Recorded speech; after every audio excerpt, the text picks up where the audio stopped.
চট্টগ্রামের সীতাকুণ্ডে দ্বিতীয়বারের মতো চাষ হয়েছে বিভিন্ন রঙের ফুলকপি। সাদা ফুলকপির চাইতে কিছুটা কম সময় লাগে রঙিন ফুলকপি চাষে, তাই দিন দিন কৃষকরা এতে উদ্বুদ্ধ হচ্ছেন। কৃষি বিভাগ বলছে, পুষ্টিগুণে সমৃদ্ধ নতুন জাত সম্প্রসারণ করা গেলে অধিক লাভের মুখ দেখবে কৃষকরা। প্রতিনিধি আশরাফুল ইসলাম শাহেদের রিপোর্ট, জানাচ্ছেন এস.এম. হামিম।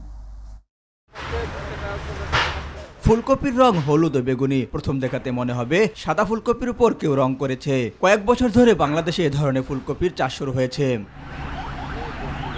চট্টগ্রামের সীতাকুণ্ডের সলিমপুর ইউনিয়নের ফৌজদারহাট এলাকায় দ্বিতীয়বারের মতো চাষ হয়েছে রঙিন ফুলকপি। ফুলকপি চাষ করে কৃষকরা স্বাবলম্বী হওয়ার পাশাপাশি রঙিন ফুলকপি চাষে আগ্রহ বাড়ছে অন্যান্য কৃষকদের। রঙিনটা বাজারে অনেক চাহিদা, ওইটা মনে করেন 50 টাকা কেজি হলে এটা 100 টাকা হবে, অতটুকু ডিফারেন্স আছে। আমরা এলাকার লোক হিসেবে আমরা দেখছি, আমাদেরও মন বসছে, কিন্তু আমারও ইচ্ছা হয় আমরাও যদি বীজ পাই এইরকম চাষ আমরাও করব।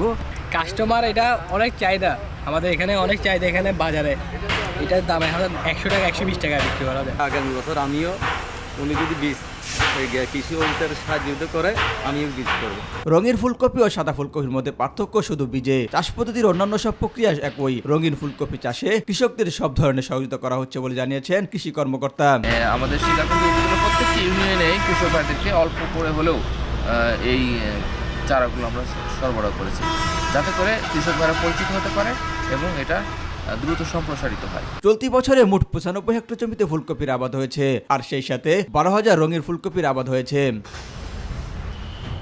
এস.এম. হামিম, মাই টিভি নিউজ ডেস্ক।